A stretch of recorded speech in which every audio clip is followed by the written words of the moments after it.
Continuous breeding क्या होता है, एक जो हम स्लोप पर या किसी भी लैंड पर जो भी हम फसल उगाते हैं उसे हम स्मॉली एक ऐसे रो में अरेंज करके लगाए कि जब हम उसे पानी दें तो पानी का फ्लो सभी की ओर, सभी में, जैसे पानी अगर ऊपर से स्लोप से बहकर आ रहा है तो पानी का फ्लो आसानी से बहकर बाहर की ओर आ सके, है ना।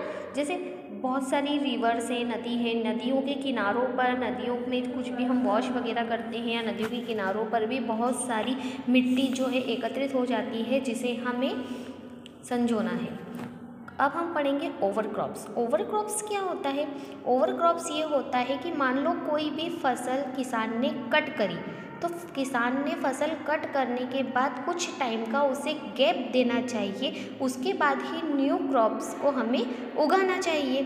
इसी को कहते हैं ओवरक्रॉप्स। अब है क्रॉप्स प्रोटेक्शन। क्रॉप्स को हमें किस तरह से प्रोटेक्ट करके रखना चाहिए। क्रॉप्स जो है हमारे, crops are very important. Crop बहुत ही इम्पॉर्टेंट है हमारे लिए, क्योंकि क्रॉप्स के बिना हमारी ज़िंदगी असंभव है ना। क्रॉप्स आप सभी को पता है कैसे होती है, जब हम बीज बोते हैं, जब हम उसकी कैरिंग करते हैं तब जाके प्लांट ग्रो होते हैं।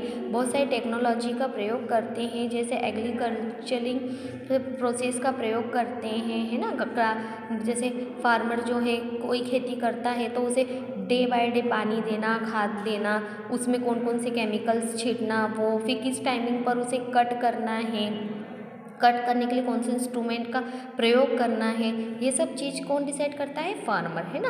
फार्मर जो है बहुत सारी चीज़ें ग्रो करता है, उसमें बहुत सारी ग्रेन्स ग्रो करता है, बहुत सारी दालें ग्रो कर सकता है, फ्रूट्स, वेजिटेबल्स, बहुत सारी चीज़ें जो है उस फील्ड पे ग्रो की जा सकती है ना। तो क्रॉप्स हमारे लिए बहुत ज़्यादा इम्पॉर्टेंट है और वो गुड क्वालिटी की बनी रहे ये हमारे ऊपर डिसाइड करता है कि हम उसका अच्छे से ध्यान रखें और वो गुड क्वालिटी की बनी रहे। कुछ वेरियस फैक्टर्स हैं जो हमें बहुत सारी प्रॉब्लम्स देते हैं क्रॉप्स के लिए, जैसे है कि फ्लोट यानी कि बाढ़, स्टॉर्म्स यानी कि आंधी, हेल्स स्टॉर्म्स यानी कि मूसलाधार बारिश, एंड रिगार्ड्स यानी कि प्रारूप। ये कुछ ऐसी चीज़ें हैं जो हमारी क्रॉप्स को बहुत ज़्यादा इफ़ेक्ट करती है। जैसे वेदर इफ़ेक्ट करता है, मौसम में कभी आप लोगों ने देखा होगा कि अधिकतर जब उस फसल को पानी की आवश्यकता होती है तब बारिश टाइम पर नहीं होती है, तो इस प्रकार से वेदर भी उस पर प्रभावित करता है। धूप में फसलें जल जाती हैं, है ना।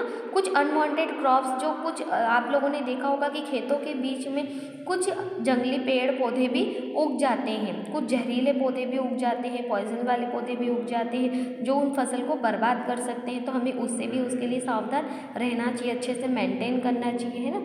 कुछ ऐसे सीड्स हैं जैसे साइड एक्यूट ग्रासेस, ये सब उन सीडों के नाट से विल्क वेस्ट जो जहरीली घासों के रूप में हो जाती है। सम टाइम क्या होता है कि कुछ छोटे छोटे ऑर्गेनाइजेशन जैसे छोटे छोटे से कीड़े मकोड़े होते हैं जो हमारी फसलों को खराब कर देते हैं, है ना। कुछ जो कीड़े मकोड़े वगैरह है जो हमारे फ्रूट्स, हमारे वेजिटेबल्स को खराब कर देते हैं, जनरली उसे खराब कर देते हैं छोटे छोटे कीड़े मकोड़े, माइक्रो ऑर्गेनिज्म जो हमें दिखाई नहीं देते। कुछ टाइम क्या होता है कि कुछ जो गिलहरी वगैरह है वो सब भी उनकी पत्तियाँ, फ्रूट्स, सीड को खा जाती हैं, पत्तियों को ख़राब कर देती हैं, फ्रूट्स को ख़राब करती हैं। कुछ कैटरपिलर, जैसे कि आपने देखा, कैटरपिलर मैंने बताया था ना आपको क्लास में कि वो ग्रीन वाला जानवर होता है जो लंबा सा इल्लड़ जिसे कहते हैं, वो भी हमारे प्लांट्स में लग जाती है, उससे भी हमारे जो प्लांट्स हैं, पेड़ पौधे हैं, क्रॉप्स हैं, वो सब खराब हो जाते हैं। अब हम पढ़ेंगे प्रोटेक्शन ऑफ क्रॉप्स कि हम क्रॉप का किस तरह से